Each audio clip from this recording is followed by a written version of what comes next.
Donc la parole que tu as reçue, le projet, la vision que tu as reçue de Dieu, elle va s'accomplir. C'est ça la bonne nouvelle que j'ai pour toi. Mais la parole que Dieu a prononcée sur toi, sur ta vie, qui doit s'accomplir, sur ta destinée, le projet que Dieu a pour toi, pour que ça s'accomplisse, il y a quand même des conditions. Amen. Il y a des conditions. Amen. Et depuis 3 semaines pratiquement, si je ne me trompe pas, 2 ou 3 dimanches, nous sommes en train de voir en réalité l'une des conditions qui facilite, qui favorise, qui amène en manifestation et les promesses de Dieu. Et il s'agit des sacrifices. J'aime ce son. Il s'agit des sacrifices. Amen. Amen. Alors, disclaimer, attention, watch out. J'aimerais préciser quelque chose. Lorsque je vais développer ici les sacrifices, les peines, les efforts, les souffrances qui amènent ou qui te préparent ou qui t'amènent vers la manifestation de la promesse que Dieu t'a faite, je ne parle pas des promesses qui relèvent de l'amour inconditionnel de Dieu. Amen. Donc on va faire la part des choses. C'est pourquoi j'aimerais préciser ça dès le début. Il y a des choses que Dieu nous a données par son amour. Il y a des choses que Dieu nous a données par sa grâce. Il y a des choses que Dieu nous a données par sa miséricorde. Ces choses-là, je ne peux pas te dire de jeûner pour ça. Je ne peux pas te dire d'aller de faire des efforts pour ça. Je ne peux pas te dire d'aller faire des sacrifices pour ça. Amen. Parmi ces choses, il y a le salut. La Bible dit que le salut, c'est un don gratuit de Dieu. Amen. Nous sommes sauvés par la grâce de Dieu au moyen de la foi. Donc, tu es sauvé parce que tu crois en Jésus comme Seigneur et Sauveur et tu iras au ciel. Pour ça, tu n'as pas besoin de faire des sacrifices. Pour le salut, tu le reçois comme un don de Dieu. C'est l'expression d'ailleurs de l'amour inconditionnel de Dieu. Parce que la Bible dit que Dieu a tant aimé le monde. Voilà pourquoi il a donné son Fils. Amen. Je précise, je donne un autre exemple. Le pardon de tes péchés. Lorsqu'on est en train de parler des sacrifices ici, ces sacrifices-là ne concernent pas le pardon de tes péchés. Parce que tes péchés sont pardonnés par le sang de Jésus. Amen. Le sang de Jésus te lave, te purifie de tout péché, de toute iniquité. Et le sang de Jésus purifie même ta conscience. Amen.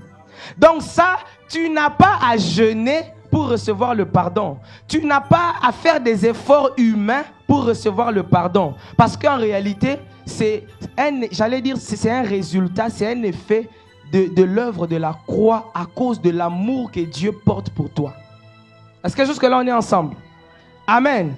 Donc, lorsque je vais parler ici de certaines promesses, des prophéties, des rêves que Dieu met dans ton cœur et qu'il veut voir se réaliser, c'est pour la terre, c'est pas pour le ciel. Quelqu'un me comprend? Donc Dieu peut vouloir que tu deviennes Premier ministre du Canada. Mais tu conviens avec moi que même sans être chrétien, tu ne peux pas devenir Premier ministre du Canada si tu ne consens aucun effort.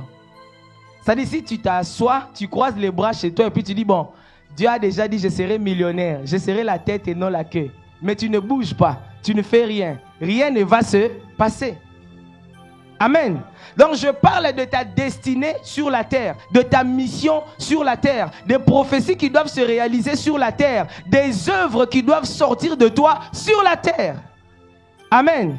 Et même si Dieu a parlé comme on va le voir, toi en tant qu'homme, tu as aussi ta part. Dis avec moi, j'ai ma part. Dis avec moi, j'ai ma part. Et la vérité, c'est que il n'y a pas d'accomplissement des projets, des rêves, des paroles de Dieu sur ta destinée. Il n'y a pas manifestation si tu n'acceptes pas de consentir à certains sacrifices. Si tu n'acceptes pas de passer par une certaine souffrance. Si tu n'acceptes pas de passer par le pressoir. Il faut que tu acceptes de passer par le pressoir. Tu dois accepter de passer par certains stress, entre guillemets, pour que la parole prophétique annoncée sur toi prenne corps, prenne vie. Amen. J'aime, entre guillemets, Miles Monroe qui dit que le stress, c'est l'incubateur du progrès, du développement, de l'amélioration. En fait, tu ne grandis jamais dans une zone de confort. You never grow when you are in comfort zone. Never. Tu ne peux pas grandir si tu restes dans ta zone de confort. Si tu fais toujours ce qui te plaît. Si tu ne consens aucun sacrifice. Si tu restes la même personne. D'ailleurs, dans le monde, on dit, si tu continues de faire les mêmes choses, tu auras toujours les mêmes résultats. Donc, il faut des sacrifices.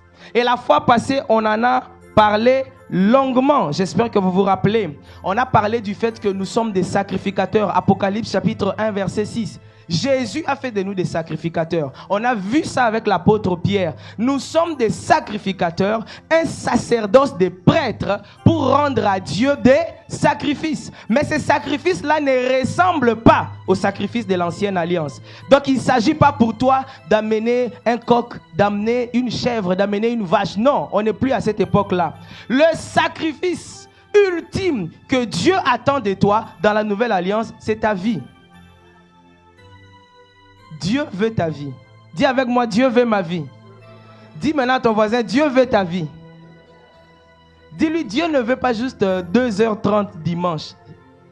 Parce qu'il est mort pour toi. Sa mort à la croix pour toi exige que tu lui donnes ta vie. Ce n'est pas 2h30 dimanche qui fait que toi, tu as donné ta vie à Dieu. Non. En fait, tu lui as donné quelques minutes. Dis encore avec moi, Dieu veut ma vie. Donc Dieu veut ta vie. C'est ce que la Bible nous dit dans Romains au chapitre 12, le verset 1, le verset 2. C'est que Dieu veut, c'est que Dieu exige, c'est que Dieu attend de toi et de moi, c'est que nous puissions lui offrir nos vies et nos corps. Et ce sera de notre part un sacrifice agréable. Amen. Donc tant que nous n'atteignons pas la dimension où nous lui offrons nos vies, we are joking. Je répète encore, tant que nous n'atteignons pas la dimension où nous offrons à Dieu nos vies, nous blaguons. Parce qu'en fait, c'est quand on offre à Dieu sa vie qu'on est qualifié pour l'adoration. Il n'y a pas d'adoration sans offrande. Il n'y a pas d'adoration sans sacrifice.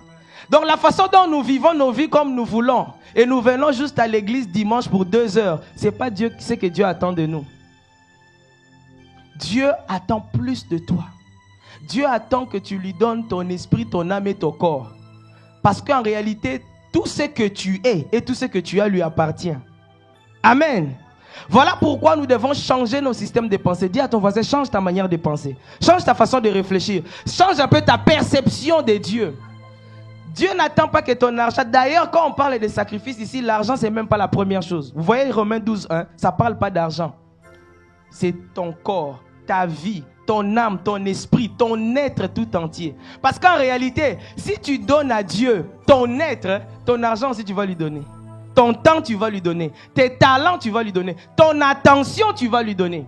Parce que la Bible dit que là où est ton trésor, là aussi sera ton cœur. Alors dis avec moi, j'accepte de donner tout à Jésus.